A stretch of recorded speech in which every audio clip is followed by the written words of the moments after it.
on stage Dr. Rahul Kotalwar and Dr. Rajesh Jhavherani.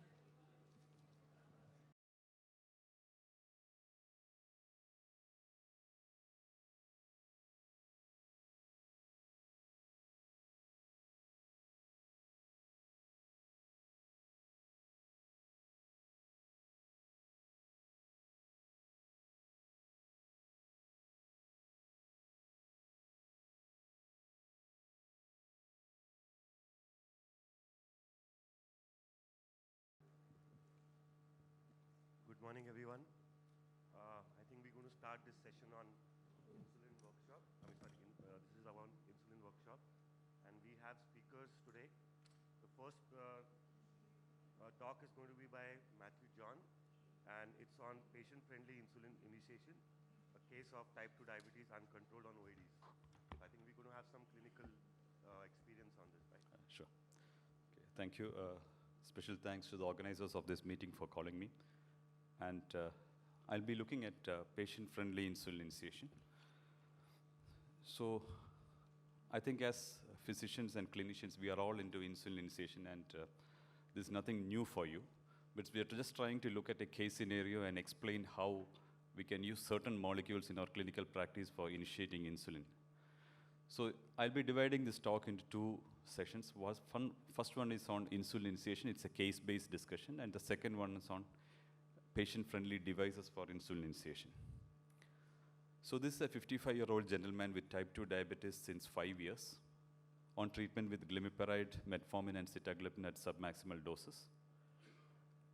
The body mass index is 26. He's got diabetic retinopathy, moderate retinopathy with CSME. You can see the fasting, postprandial, and the glycosylated hemoglobin 166, 284, and 8.8%. His renal functions are reasonably intact.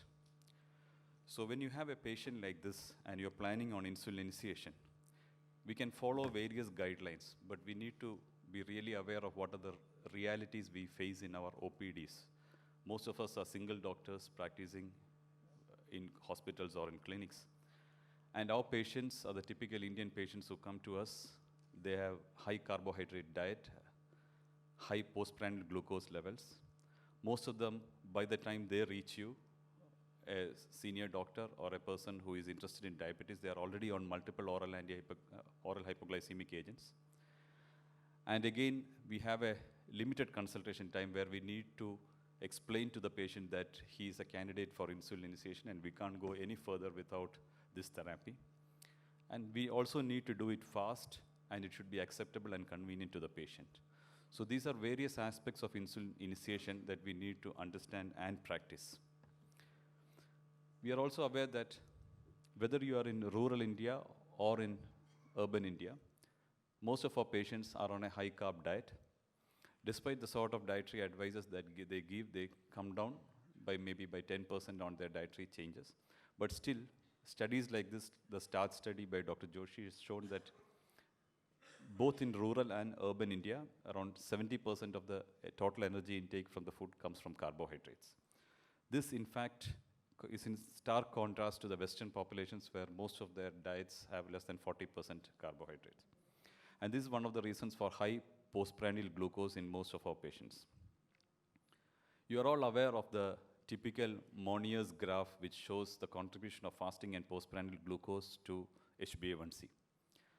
So in the Western sort of data generated on fasting, postprandial, and HbA1c, what is typically seen is that as your A1Cs come close to normal, close to 7%, postprandial becomes the major contributor towards the glycemic load. And as your blood sugar goes up, the fasting becomes the major contributor to the glycemic load. This particular study was undertaken in China. It was based on a continuous glucose monitoring. And what it has shown is that from this picture, you can realize that at A1Cs, it's trying to look at different quintiles of A1Cs, which you can see on the x-axis. Less than 7%, 7 to 7.5, 7.6 to 8, 8 to 8.7, and above 8.8. These are the 5 quintiles of A1C.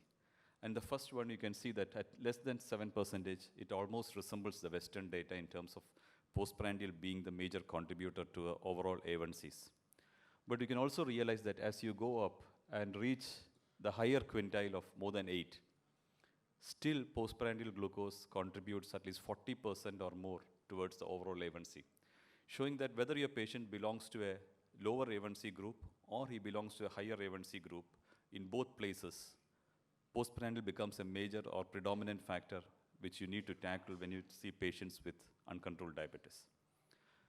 Now, we have various therapies which we can add after a 3-drug therapy, but I think this discussion we are just focusing only on insulin therapy.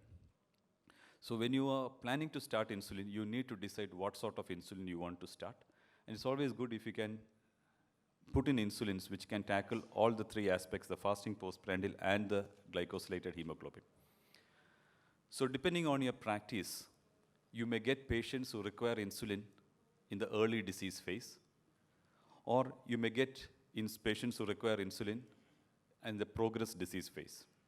When you say early disease, you're getting patients who may have a lesser A1C, something like close to 8% or less than that, or less than 8.5%. They may be only 3 or 4 or less than 5 years into duration of diabetes. They may be on 1 or 2 oral anti-hyperglycemic agents.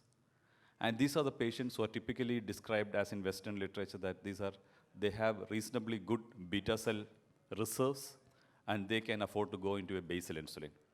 But in our practice, what we see is that 70 to 80% of patients whom we get are actually into progress disease, more than 5 years duration of disease. A1Cs are more than 8.5% or more. And we expect that their beta cell function is not up to the mark for just a basal insulin to take care of their glycemic needs. Some data to substantiate this. We all know that most of the guidelines, especially from the Western world, recommend basal insulin as the insulin initiation strategy. And when you keep increasing basal insulin, you reach a point where your fasting plasma glucose is normal. And at that point, you are limited by the amount of insulin you can increase any further in terms of controlling your fasting blood sugar. For if you increase further, you go into hypoglycemia. At that point, this study tried to look at what percentage of your patients have an A1C less than 7% when your fasting glucose is normal. So this is a patient-level pooled analysis of 16 RCTs. And what it has found is that compared to non-Asian population, Asian patients actually, less of them achieve an A1C less than 7% even when their fasting plasma glucose is normal, showing that in Asian population, postprandial glucose in fact contributes significantly to the HbA1c even when your fasting glucose has come down to normal. Especially meaning to tell you that when you tackle such patients, you need to look at the postprandials and get them also under control. So if you're using a basal insulin, you tackle the fasting plasma glucose, and you believe that your oral hypoglycemic agents or your diet can take care of your postprandial peaks. That happens, in fact, when you have a residual beta cell function which is reasonably good. But if your beta cell function is not that good, just like I told you, patients who are progressed into the disease, your basal insulin may not take care of such things or may not take care of such things for a long time. So you can either use a premixed insulin or a co-formulation to take care of such patients. And in studies where they looked at the relative contributions of fasting and postprandial glucose, when you reduce the postprandial glucose, more of your patients are on target than when you reduce your fasting glucose. Now, we are all aware of various premixed combinations in clinical practice. The most common one that we always use is the biphasic human insulin, which is marketed as Mixtard 3070 or Huminsulin 3070, and all those 3070 preparations or 50-50 preparations are premixed human insulins, where you have a regular human insulin mixed with Insuletard, or rather NPH insulin in a cartridge. From there, we have progressed to analog premixes like Novomix 30 or like Humalog mix and analog premixes, where you have a short-acting analog like Aspart mixed with a protaminated Aspart, again in a cartridge in a particular proportion of 30 to 70 or 50 to 50. So if you remember those insulin, when we still continue to use that insulin as a major form of insulin initiation, these are cloudy insulin, which requires resuspension before injections. But when it comes to co-formulations like Ryzodeg or combination of Degludec and insulin Aspart, these come as clear solutions which are not suspensions anymore, but they are uniformly mixed in a cartridge and you don't need to resuspend them when you inject. So basically, Rhizodec is actually a combination of Digludec, which is a long-acting basal insulin, that's an analog insulin, along with another short-acting analog, Aspart. And this is what we are going to speak mostly about today. Just to show you a trial, it's very similar to the patient scenario that I just showed you. This is a Japanese trial looking at patients with type 2 diabetes who are insulin naive. A1C is between 7 to 10%, previously on oral hypoglycemic agents, just like the case I showed you. BMI is less than 35. Randomized to receive Rhizodec versus Glargine, along with oral hypoglycemic agents, and follow-up period of 26 weeks. So these trials are called treat-to-target trials. You all know what treat-to-target trials are, where the investigator keeps increasing the doses of the insulin, whichever they are using, so that the patient can reach a target fasting plasma glucose. So that is a treat-to-target trial. You don't have an option. So if your patient's fasting plasma glucose is, say, 130, you have to increase the insulin, whether you are on the Glargine arm or whether you are on the Rhizodec arm, you need to increase the doses so that fasting plasma glucose is something less than 100, or I think it is 70 to 90 for most of the trials. So what happens is that compared to Rhizodec, comparing to Glargine, you can see that the fasting plasma glucose came down similar in both the arms, and by end of the trial, they are almost at par in terms of fasting plasma glucose. This is because of the fact that they need to increase the dose to maintain a normal fasting plasma glucose. But now, the thing is that when you achieve such fasting plasma glucose, how does the rest of the things look like? This is the postprandial glucose peaks, and you can see that in this particular trial, Rhizodec was given prior to dinner, and you can see the post-dinner sugars are different between patients who take Glargine versus patients who take Rhizodec. And it is no big rocket science. When you give a regular or you give a short-acting insulin before the dinner, that is, the Rhizodec contains a short-acting insulin Aspart, you can see it obviously, the postprandial comes down. So this is a way of looking at data. We also need to look at what happens to the HbA1cs when your fasting plasma glucose is normal. I told you, with basal insulin, once the fasting plasma glucose is normal, A1cs doesn't need to be on target. So here you can again see the similar thing happening. The patients who were on Rhizodec had a better A1C compared to patients who were on Glargine. The end of estimated treatment difference at the end of the trial was around 0.3% in favor of Rhizodec than Glargine. And when you reach the similar fasting plasma glucose, what happens to your hypoglycemia risk?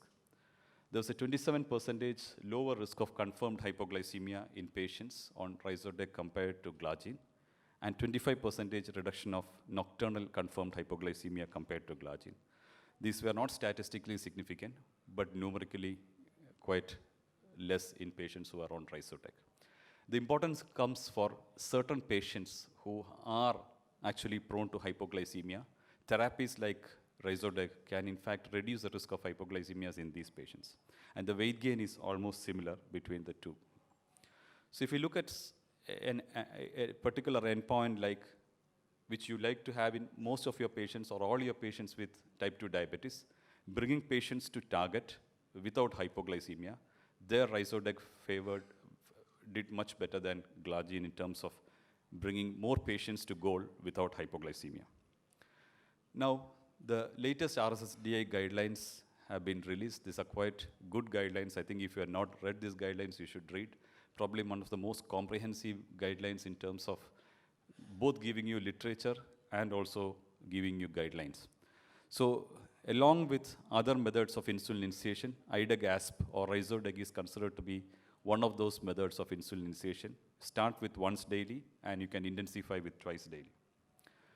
Now, coming back to your case, 55-year-old man with multiple oral anti-hypoglycemic agents, a BMI of 26, moderate diabetic retinopathy, and A1C of 8.8. He was started on Rhizodec 10 units per day. He felt, and the investigator felt that his breakfast is a major meal. So it was started with breakfast. Over a period of time, the dose was titrated up from 10 units sequentially to 22 units. And at the end of 12 weeks, you can see that the fasting and the postprandial glucose have come to normal. A1C has come down from 9.6 to 7.3, sorry, from 8.8 to 7.3, and his self-monitored glucose also has improved. And he also seems to be sustaining the benefits over a period of time up to 1 year.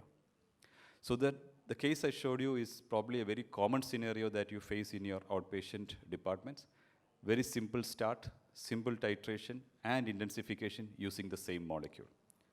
And before I wind up with a touch of what BIASP 30, that is insulin, that is Novomix 30 can do.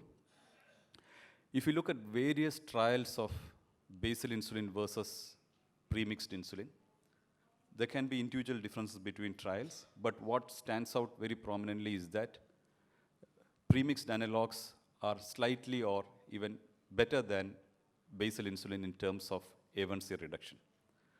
Most of these trials have been done in Caucasian population, and if you look at specifically as the Asian subgroup of most of the studies, you see that patients from Asian ethnicities seem to be having a better response to premixed insulin in terms of their A1C lowering. It's primarily because of their increased postprandial glucose, and that is quite evident across various studies, especially if you look at the Asian studies and Asian subgroup of large studies. Now coming to patient-friendly devices, just 2 or 3 slides on that. We are all used to vials and syringes, and in most of our practices, even now, vials and syringes constitute a significant majority of the patients that use insulin. It's primarily because of financial reasons. But if you have an opportunity for a patient who can benefit from a pen device, I think you should prefer a pen device. These are less threatening and more patient-friendly, and the acceptance in general seems to be better. So there are times when we tell patients who are really scared of going on to an injection, they will say, start with a pen. If you're not comfortable with the cost, we'll go back to syringe and vial. And most of the patients who go with a pen are less scared about insulin, and over a period of time would prefer the pen over a vial and syringe. But we always need to look at the cost structure for a particular patient. Now, FlexPen is something which we have been used to. These are quite good in terms of the single unit dosing. You need only a very low dose force to inject, quite useful for elderly patients. Accurate dosing, very important, especially in pediatric age group when you need to have 1 unit dosing requirements. And to avoid confusion and mistakes in dosing, you also have a color-coded cartridges. And compared to other pen devices like the SoloStar and the QuickPen, this seems to be having some advantages.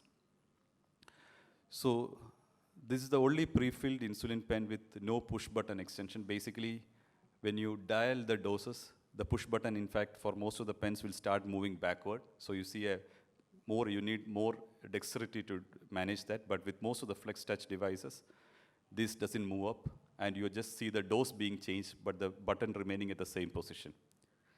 So you require a very low dose force, and you can see that, again, when patients move from FlexPen, from FlexTouch to FlexPens or to the typical pens, they again feel that the other one was better. A lot of patients, despite the high cost, would go back to FlexTouch. And there's an end of dose click to make sure that the entire dose has been delivered. And these are data, you have data across various doses, low, medium, and high doses to show that FlexTouch devices are accurate in terms of delivery. I just put up only one of those data to show you at a dose of 1 unit delivered, mean 1 unit delivered. The FlexTouch seems to be much more better than the SoloStar and the QuickPen in terms of accuracy of dose deliveries, especially at low doses. Just to summarize my talk, the healthcare situation in India needs simple insulin regimes that can be easily implemented in clinical management. Both fasting and postprandial glucose are important components of type 2 diabetes management, and we should, if possible, use therapies which can manage this, especially for our patients who are longer into the course of disease. A co-formulation or a premixed insulin is a good method of initiating insulin therapy in patient-specific, if you look at patient-specific factors. And insulin pens have an advantage over vials in terms of adherence, in terms of glycemic control, safety, and less utilization of healthcare resources than syringes and vials. Thank you.